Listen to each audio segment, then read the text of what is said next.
নমস্কার বন্ধুরা, Laboni kitchen with village ফুডে আপনাদের সকলকে স্বাগত জানাই।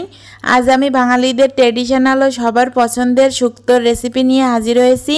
একদম অনুষ্ঠান বাড়ির মতো স্বাদে ও ফেভারেটে কিভাবে শুক্তো বানিয়ে নেওয়া যায় আর কি সেই বিশেষ মশলা যাতে করে অনুষ্ঠান বাড়ির মতো খেতে এত ভালো হয়, সব কিছু জানতে পারবেন এই রেসিপি থেকে। আর আমি এখানে যে টিপসগুলো বলে দিয়েছি বা যে উপকরণগুলো ব্যবহার করেছি, আপনারা এই রেসিপিটি ফলো করলে অনুষ্ঠান বাড়ির মতো স্বাদ কিন্তু ঘরেই আনতে পারবেন। তো চলুন দেরি না করে শুরু করা যাক আজকের বিশেষ রেসিপি শুক্তো। তো প্রথমে এখানে আমি 400 গ্রামের মতো চিংড়ি মাছ নিয়েছি। চিংড়ি মাছগুলো আমি কেটে ধুয়ে পরিষ্কার করে নেব। আর এখানে আমি 3 ধরনের সবজি কেটে নিয়েছি একসাথে। এগুলো হলো কাঁচকলা, আলু আর বেগুন। এগুলো সাইজ কিন্তু অনেকটাই ছোট ছোট করেই কাটতে হবে। সবজিটা যত ছোট করে কাটবেন শুক্তোটা কিন্তু খেতে আরও বেশি ভালো হয়। আর এখানে আমি ছোট ছোট দুটো উচ্ছে কুচি করে কেটে নিয়েছি। আর শুক্তো রান্নার মূল উপকরণটাই কিন্তু উচ্ছে না হলে কিন্তু শুক্তো একেবারেই হয় না। এবার চলে আসলাম মূল রেসিপিতে। প্রথমে প্যানের পরে কড়াই বসিয়ে আঁচ জ্বালিয়ে দিলাম। এখানে আমি পরিমাণ মতো সরিষার তেল দিয়ে দিয়েছি। আপনারা কিন্তু সাদা তেল দিয়েও রান্না করতে পারেন।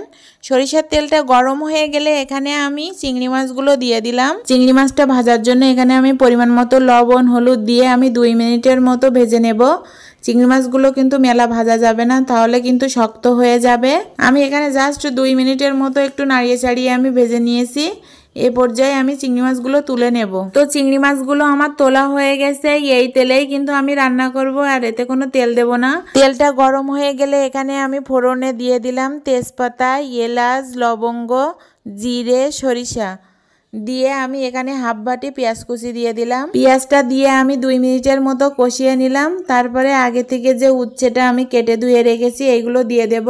উচ্ছেটা দিয়ে কিন্তু আমি 7-8 মিনিটের মতো রান্না করে নেব। তাতে হয় কি, যে উচ্ছে থেকে যে অতিরিক্ত তিতো ভাবটা কেটে যাবে। একটু হালকা হালকা লালচে লালচে হয়ে আসলে কিন্তু বোঝা যাবে যে আমার উচ্ছেটা ভাজা হয়ে গেছে। তো দেখেন, উচ্ছেটা আমি বেশ কিছুক্ষণ নাড়িয়ে চাড়িয়ে তারপরে একটা ঢাকনা দিয়ে আমি আরও 7-8 মিনিটের মতো আমি কিন্তু সেদ্ধ করে ভেজে নেব। তো দেখেন, এ পর্যায়ে কিন্তু উচ্ছে আমার অনেকটা ভাজা ভাজা হয়ে এসেছে। উচ্ছেটা ভাজার সময় কিন্তু চুলার আঁচটা একেবারে লো করে রাখতে হবে, না হলে তলায় পুড়ে যাবে। এ পর্যায়ে আমার মনে হয়েছে আর একটু তেল দেওয়া প্রয়োজন, তো এখানে আমি আরো কিছুটা তেল দিয়ে দিলাম। তো এখানে আমি আরো 2-3 মিনিটের মতো জাল করে নিয়েছি। তো দেখেন, এ পর্যায়ে কিন্তু উচ্ছেগুলো আমার ভালো মতো লাল লাল করে ভাজা হয়ে গেছে। আগে থেকে যে সবজিগুলো কেটে রেখেছি এইগুলো এবার দিয়ে দেব। দিয়ে ভালো করে নাড়িয়ে চাড়িয়ে আমি এগুলো বেশ কিছুক্ষণ ভেজে নেব। সবজিটা আপনি যত ভাজবেন এটা খেতে কিন্তু আরো ততই বেশি ভালো হবে। শুক্তো রান্নার মূল টেস্টটা কিন্তু কষানোর উপরেই থাকে, তাই এখানে কষানোটা কিন্তু খুবই ভালোভাবে করতে হবে, তাহলে খেতে আরো দ্বিগুণভাবে বেড়ে যাবে। তো এখানে সবজিটা আমি বেশ কিছুক্ষণ ভেজে নেওয়ার পরে এতে পরিমাণ মতো লবণ হলুদ দিয়ে দিলাম। দিয়ে আমি আরো কিছুক্ষণ ভালো মতো কষিয়ে নেব। তারপরে একটা ঢাকনা দিয়ে আমি 10 মিনিটের মতো কষিয়ে নিলাম। তো দেখেন, 10 মিনিট পরে অনেকটা জল ছেড়ে দিয়েছে। চুলার আঁচটা মিডিয়াম রেখে আমি এখানে আরো 15 মিনিটের মতো কষিয়ে নেব। যখন দেখবো জলটা পুরোপুরি শুকিয়ে গেছে, সবজি থেকে তেলটা পুরোপুরি বেরিয়ে এসেছে, এ পর্যায়ে বুঝতে হবে আমার সবজিটা ভালো মতো কষানো হয়ে গেছে। তো দেখে বুঝতে পারছেন সবজিটা কিন্তু একেবারে চুপসে গেছে, তেলে ভাজা ভাজা হয়ে গেছে। এখন আমি এতে পরিমাণ মতো জল দিয়ে দিলাম। এখানে কিন্তু জলটা মেলা দেওয়া যাবে না, আমি এখানে 1 কাপের মতো জল দিয়েছি। তো জলটা দিয়ে একটা ঢাকনা দিয়ে আমি ঢেকে দিলাম। চলুন এই পর্যায়ে যে মশলাটা আমি এতে ব্যবহার করব সেটা দেখে নেওয়া যাক। এখানে আমি 2 চামচের মতো সাদা সর্ষে, 2 চামচের মতো কালো সর্ষে, 2 চামচের মতো জিরে নিয়েছি। মশলাগুলো কিন্তু ভালো করে আমি পেস্ট করে শিলপাটায় বেটে নিয়েছি। শুক্তো মানেই কিন্তু সরিষা বাটা ছাড়া কিন্তু শুক্তো একেবারেই অসম্পূর্ণ। তাই কোনো মশলা দেন আর না দেন শুক্তোতে কিন্তু সরিষা বাটা দেওয়াই লাগবে। তো আপনারা দেখেই বুঝতে পারছেন ঝোলটা অনেকটা কমে গেছে, আলুও সেদ্ধ হয়ে গেছে। এ পর্যায়ে আগে থেকে যে চিংড়ি মাছটা ভেজে রেখেছি সেগুলো দিয়ে দিলাম।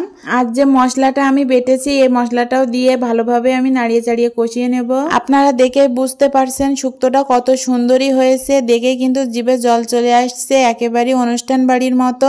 চিংড়ি মাছটা পুরো শুক্তোর সাথে যেন মাখামাখি হয়ে গেছে। এতে আমি অল্প একটু চিনি দিয়ে দিলাম, জাস্ট টেস্টের ব্যালেন্সটা ঠিক রাখার জন্য। দিয়ে আমি একটা ঢাকনা দিয়ে কিছুক্ষণ ঢাকনা দিয়ে রেখেছি। তারপরে আমি ঢাকনাটা তুলে নিলাম। তো দেখেন শুক্তোটা কিন্তু একেবারেই পুরোপুরি আমার রেডি হয়ে গেছে। আর যারা নতুন রাঁধুনি আছেন তারা যেন ভুলেও এতে একটুও ঝাল দিবেন না, কারণ শুক্তোতে কিন্তু কেউ ঝাল দেয় না। তো দেখেন ঝোলটা একেবারেই কমে গেছে আর শুক্তোটা অনেক মাখামাখি হয়ে গেছে। এ পর্যায়ে কিন্তু আমি নামিয়ে নেব। তো আপনারা দেখেই বুঝতে পারছেন কত সুন্দর কালার এসেছে আর স্মেলটা কিন্তু সেই বেরিয়েছে, চারিদিকতে যেন গন্ধে ছড়াছড়ি হয়ে গেছে।